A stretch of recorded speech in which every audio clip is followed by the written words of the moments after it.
Good day, everyone. First, I would like to thank the organizers of the Vitalink and the CODA for this opportunity to join the Vitalink Academy. I am tasked to talk about determination of brain death.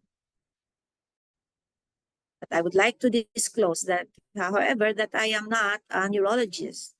However, I must say that everyone of us in this field where we are now should be able to diagnose or to at least detect brain death, identify brain death. Along with my lecture, I shall mention some experience we have in the Philippines. First, I would like to present these milestones that we had on deceased organ donation. It was in 1968 that there was the first attempt at a kidney transplant from a deceased donor. Then followed by in 1969 by living kidney donor done in one of our universities. And also in 1972, done in a private hospital. It was in 1983 that we had the cadaver organ retrieval effort founded by our nephrologist, Dr. Paraiso. And later, this is now renamed the Human Organ Preservation Effort. It's now a fact that our president, then President Ferdinand Marcos, had his kidney transplants in 1983 and then in 1984. Thereafter, you can see that we performed the first simultaneous kidney pancreas in the Philippines, actually in Asia in 1988. Then thereafter, the first liver transplant in the Philippines, 1988 also, and the first in 1990, the first kidney and liver double transplant. In 1996, we had the first segmental liver transplant from a mother to a 15-month-old child with the help of the team from Changong Memorial Hospital, the team of Professor Chao Long Chen. And thereafter, we have performed other liver and kidney transplants also. There are Philippine laws that govern our practice. First, in 1949, that we can get the organs from a dead person for medical, surgical, and scientific purposes. And then this was amended, and then thereafter, in 1975, we can get the organs from a dead person for transplant, medical, and research purposes. It was only in 1991 that we had this Organ Donation Act defining what is brain death. As of now, May 2024, we have House bills in Congress. There will be a consolidated bill, and it will be named an act strengthening the human organ and tissue donation and transplantation program. We have the Philippine Network for Organ Sharing, that is the sharing of organs from deceased donors, and the registry, the PODRs, with the Office of the Department of Health. What are the criteria for brain death? First, there should be a known cause of condition. There is no spontaneous or induced movement. Total unresponsivity, no matter how you shake the patient will not respond at all. No spontaneous respiration. That's why you see here a patient who is on ventilator. And there is persistence of condition over time. And there is irreversibility. Organ Donation Act defines brain death or death as either irreversible cessation of circulatory and respiratory functions or irreversible cessation of all functions of the entire brain. This would allow organ and tissue donation after brain death. And this is the legal basis of the deceased organ donation program in the Philippines. We had our share of battle with the law. 4 of us doctors in the National Kidney and Transplant Institute were accused of murder or taking organs from a dead person. But eventually, we were acquitted when it was ruled that brain death is death. Thus, there could be no murder if the patient is already brain dead. The medical criteria, according to the Uniform Determination of Death Act of 1981, says explains here or enumerates here the major principles. Both cerebral and brain stem functions must be absent. The cause of this total lack of brain functioning must have been identified and determined to be irreversible. The absence of brain function must have persisted during a period of treatment and observation. Thus, an individual is dead if there is irreversible cessation of circulatory and respiratory functions, or if there is irreversible cessation of all brain functions of the entire brain, including the brain stem. How is it decided as to who can be an organ donor? Usually, and of course, the donor should be previously healthy, 10 to 50 years of age or even younger. No ongoing infection, organs are functioning excellently. The patient must be in the hospital and hooked to a ventilator. He has been declared brain dead by 2 doctors who have nothing to do with the transplant team. There is no ideal organ donor. A comprehensive potential donor evaluation is mandatory. The health of the donor, rather than the age of the donor, is considered. No one is too old to donate organs.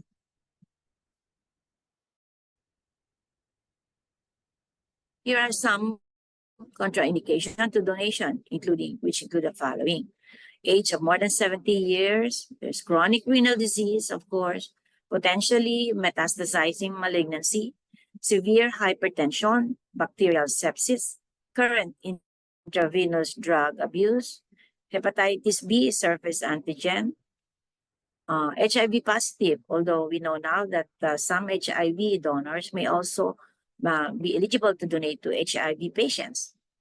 There is prolonged warm ischemia, and the patient has been oliguric, thus has an acute renal failure. Relative contraindications include an age of under 60 years and above, age of less than 5 years, mild hypertension, treated infection, monoligoric acute tubular necrosis, positive hepatitis B and C, and if the patient has medical disease, diabetes, SLE, and if there is intestinal perforation with spillage and prolonged cold ischemia. These are the relative contraindications. Thus, the potential donors are evaluated on the basis of the following: the renal function, because we are interested on the kidney, the liver function, cardiac function, and of course, pulmonary function, the age, vascular disease, and other organs which may interest us, like pancreas also, small intestines, and now we have this uterine transplantation.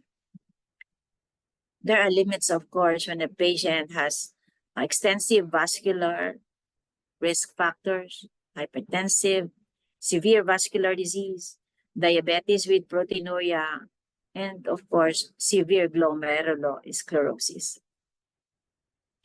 For the kidneys, of course, we want these kidneys to function right away when you implant them, so that urine will form right away after vascular clamps are released.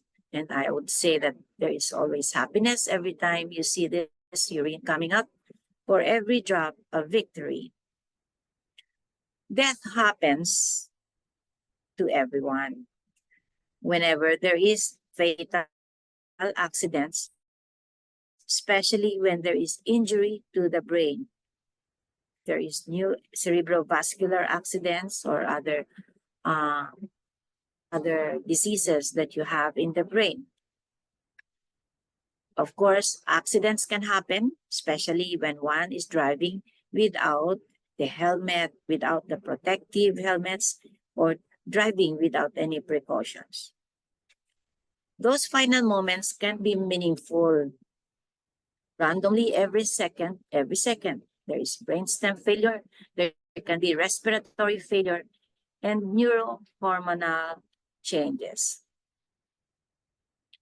At this time, we have a choice. Are we preventing death to save the patient? Are we prolonging life?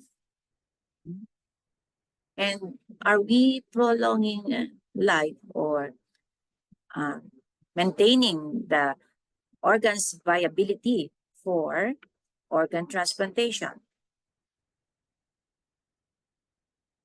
Donor management cannot be overemphasized. A doctor is not withdrawing treatment and allowing someone to die, but ceasing to do something useless to someone who is already dead. This is from British Journal of 1981.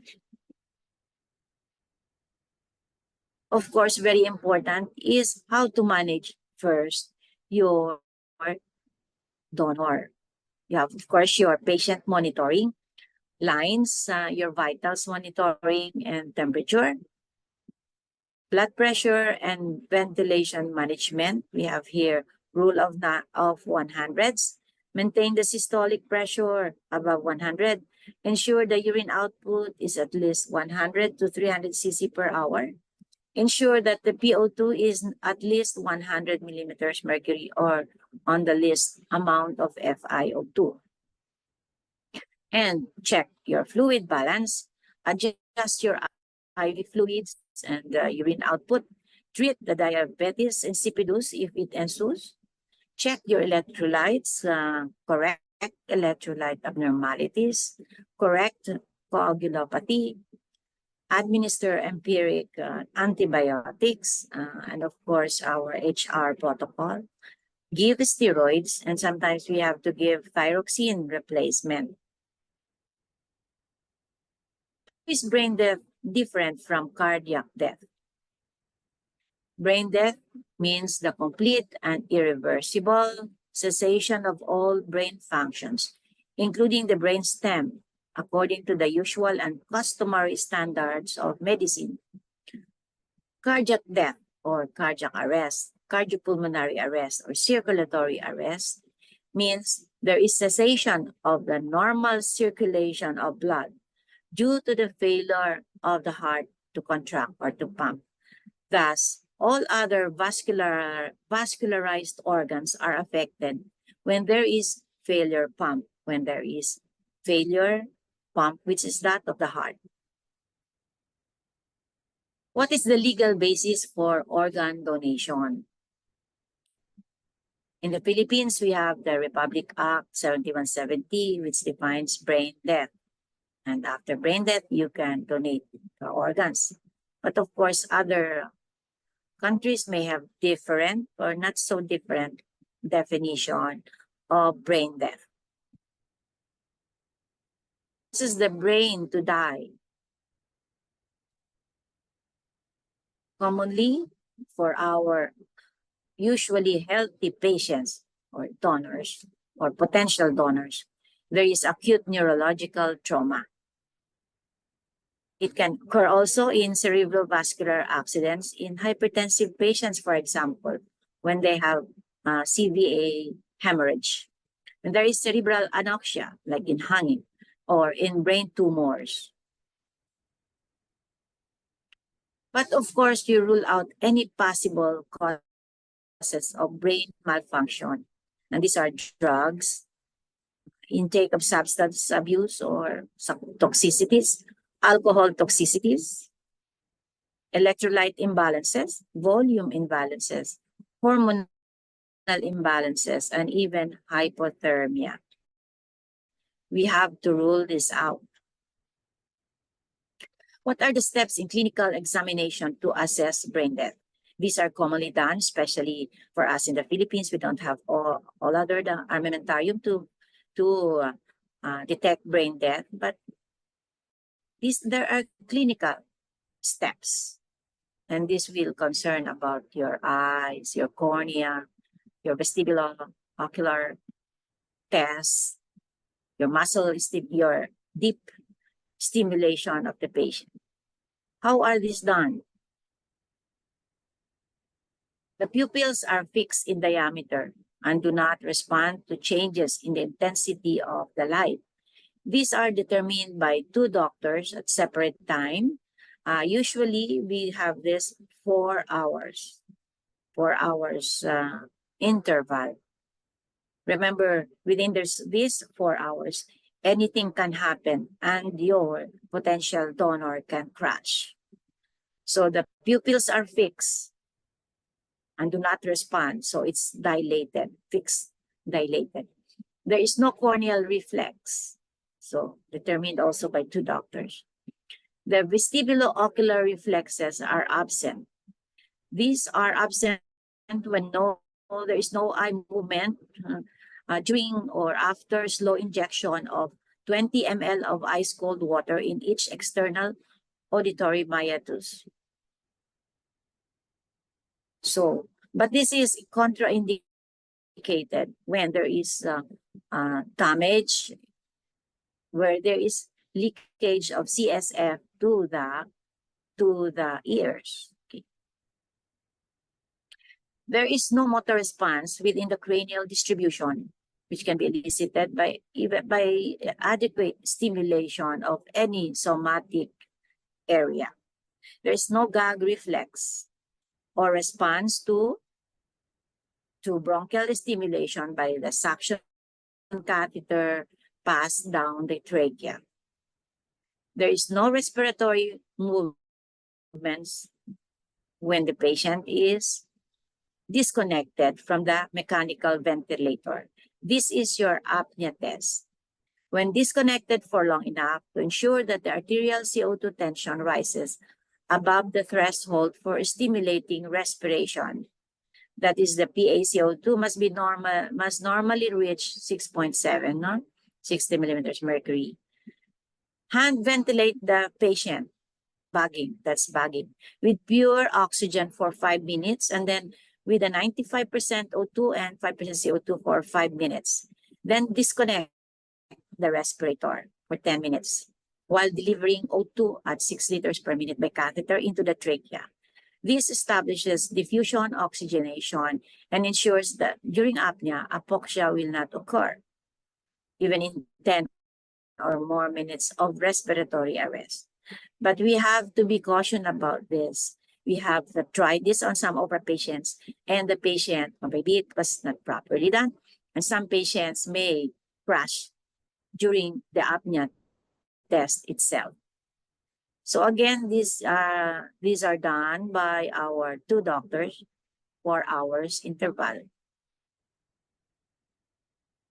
So to summarize it, these are our checklist. Dr. 1, Dr. 2, you have excluded depressant drugs, hypothermia, or metabolic and endocrine problems on these patients.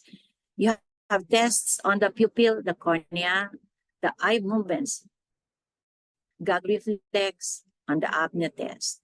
Sometimes, although that was only maybe on one occasion that we did an EEG because the family requested for it, but not all referring hospitals would have an EEG or even a cerebral angiography. So there is your final evaluation of two doctors, and they affix their signatures. Can we confirm? How can we confirm brain death using other tests? As I mentioned earlier, you can do cerebral angiography. In these two pictures, you have a good arborization of the cerebral vessels. But here, on the extreme right, you have there, I think our neurosurgeon would say it's a stop sign. I have done this before on on one of our patients when I was a resident. And indeed, there was a stop sign, just like this. It means there's no cerebral perfusion anymore. There, the other one, you can see the very good vascularity of the brain, and the one on the extreme on the side or on your side there is a stop sign. So there is no more blood flow to the brain. And here you can do an EEG on this patient. It's like your heart, you can do ECG, and the brain can do EEG. And the patient will have a flatliner of the brain. The transcranial Doppler ultrasonography. It can also be done if you have the facility in your referring hospital. Transcranial Doppler ultrasonography. And even a cerebral scintigraphy. If you have a scan in your hospital using technetium TC99M hexametazyme. Of course, referring hospitals do not even have this nuclear scanning. What happens next after a person is confirmed to be brain dead? So, of course, you open up to the family, you tell them the status of this patient, and along with that, especially if your hospital promotes organ donation, it can be opened up to the family. And there will be more questions after this. More questions that the transplant coordinator will be faced. Other cases where a person was certified brain dead and later wake up. So the family might say, will he ever wake up? Of course, you are the expert on this now that you have proven with all these tests, even the clinical tests, that the patient will not wake up at all. There was no documented incident on any medical journal that the patient ever woke. A patient diagnosed as brain dead ever woke up. So when there is consent and everything, other tests have been done also, then organ retrieval may be pursued. As to when and how and where it should be done, it will be determined by the team, you know. It should be done at the right time when your organs are still excellently vascularized, as you have excellent urine output and your enzymes, liver enzymes are still normal, should be done in the right place. Of course, with the right people.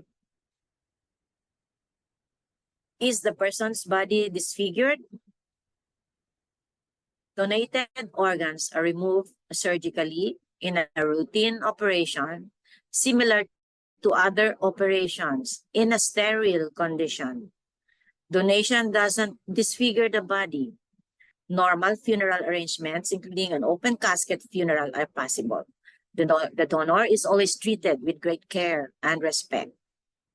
So there is no truth to stories wherein the kidneys or the organs, the liver or whatever, are removed in the hotel or any other areas, because these are not sterile areas. It should be done in a sterile condition in an operating room.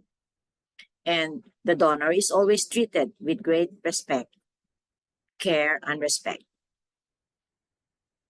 If organ and tissue donation occurs, can funeral arrangements proceed normally? Of course, yes, because you haven't disfigured the body. Is there any cost to the family when organ donation occurs? There is no cost at all for the family when organ donation occurs. What are the religious opinions about organ and tissue donation? Of course, there are cultural and religious beliefs, but almost all major religions in the US support the principles of donation and transplantation. There are different schools of thought, of course, which means views may differ. If the group for which you are seeking information is not listed, contact your local representative. For us in the Philippines, of course, we have also Muslims, but they also donate the organs of their loved ones. The one challenge that we have to face, and I'm sure this will be true also to your places, would be the family dynamics. What I mean is that even if you ask the consent of the parents, and the parents may have consented, but the family is a big family with 5 to 7 or even 9 siblings, just one of them who will refuse, then the donation is out. They will not consent if one in the family would refuse donation. So that's what I call the problem with our family dynamics.